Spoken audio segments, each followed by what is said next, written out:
Yo, what's up, Tore? Another day, another work sa 2024. Aso na to.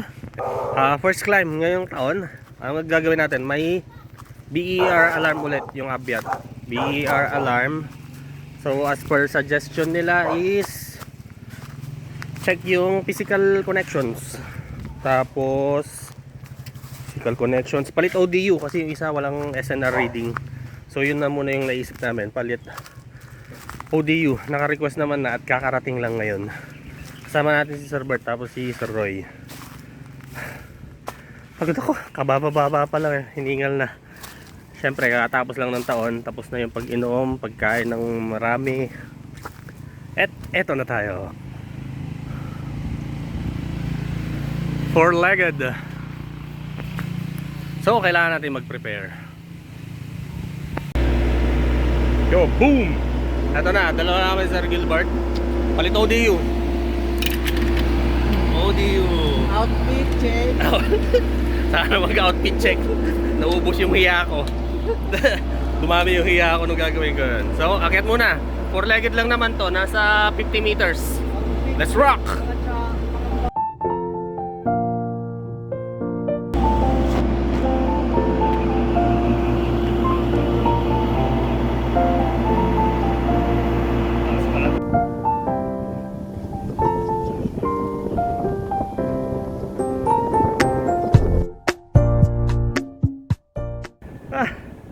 Ano ba ito? Second landing. Hiningan talaga ako agad Medyo malakas kasi yung hangin. Sabi ko nga ito yung unang ahon namin ng... Ako pala, ahon ko. Si Bert madami na siyang akyat. Ito ang unang ahon ko ng 2024. Hirap. Lahat ng leksyon, lahat ng sebon na nakain ng December at January 1 lumalabas na. Eko. So pahinga konti. Doon naman na yung microwave. Ayan. Doon lang, matatagalan lang doon sa pagbaklas ng ODU or yung outdoor unit. Pero yung trabaho yan lang muna. Ayan.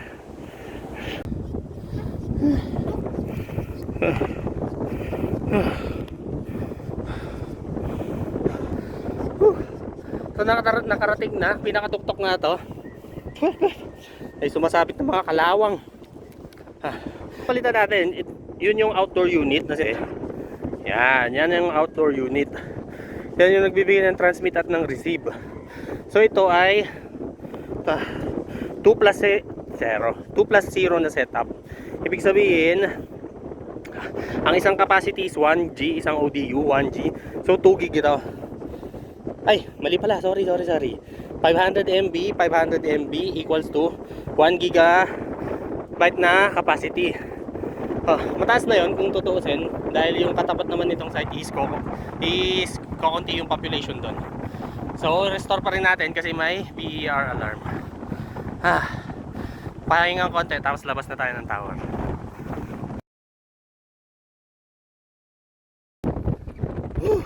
Ayun, nakapwesto na kami ni Sir Gilbert. Si Sir Gilbert yung gagalaw doon. Ayan outfit check. Helmet, sagot ni Shopee.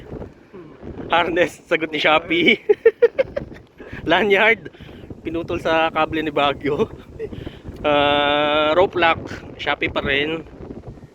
Safety shoes, Shopee din yan. Pero safety shoes yan, baka sabihin nyo hindi Ayan, tapos ito yung ODU, yan yung papalitan namin kasi 0 SNR yung binabato niya. Kumana yan, request tayo ulit dyan sa kabila naman kasi nga pahirapan ng spare ngayon ng microwave. So, tsaka mahal. Kung i-request mo pareho agad, kung nag-okay na dun sa isa, di ba? Doble gastos. Kaya ito muna, palit ODU. May vlog ako na nagpalit ako, na detailed. Ilagay ko na lang din yung link. Tulungan ko na si Sir Gilbert para mas mapabilis kasi lumalakas ang hangin. Ayan, lumalakas yung hangin. Baka abutan kami ng ulan kahit ganda na lighting, pogi ko. Joke lang. Ayun, baka abutan kasi kami.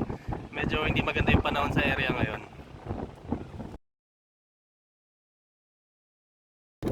Yan, syempre unang gagawin, tatanggal yung pagkaka-weatherproof. Maganda yung pagkaka-weatherproof nito kasi tignan nyo.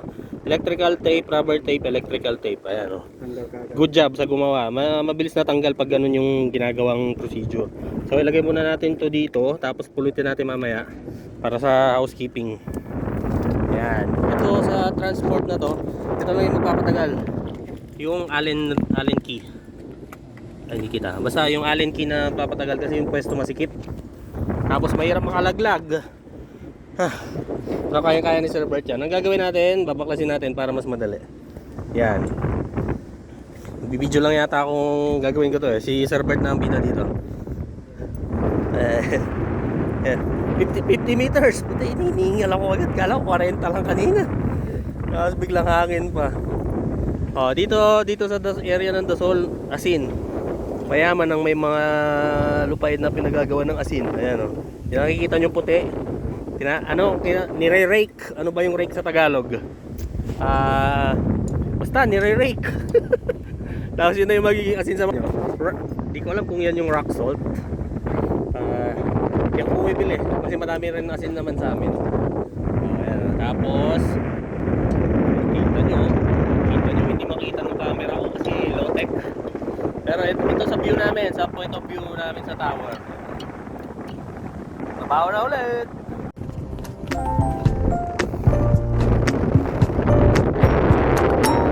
Tanggal ng weatherproof dun sa waveguide. Next naman is yung sa IF cable. Yan, naka-weatherproof din yan para hindi pasukan ng tubig. Yan, pagkatapos mo tanggalin yung weatherproofing yan, paklasin mo na rin yung grounding, yung nakalagay doon. Yan. Malago na din, isang taon na. Oo, talaga. Oh, ayan, napalitan na yung ODU. Kaso mukhang faulty yung pinadala. So ibabalik namin yung luma. Same procedure, tanggal weatherproof, tanggal IF, tanggal grounding. Ibalik lang namin yon. So puro so trabaho, faulty yung pinadala. Kaya talaga si Konde. I love Abiat.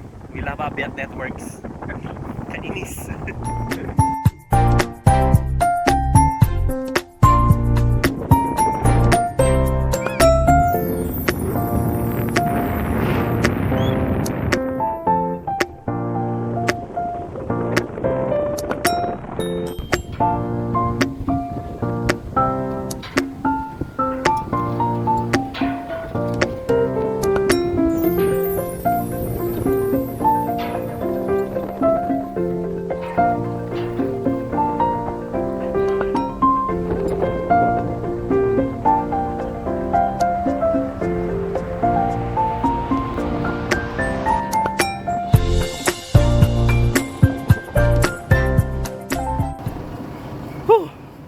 So ayun, nakababa na kami. Faulty nga yung spare na pinadala. So magre-request ulit tayo ng panibago. Sana dumating na good na. Pagod ako. 50 meters. So yun lang na. Quick vlog lang naman kasi yun nga. Halos pa ulit-ulit. Lalo naman yung sa transport na side. ODU kadalasan yung ginagawa or fine tune. So yun na muna tayo. Happy New Year 2024. Like, share, subscribe. Kator PH. Peace out.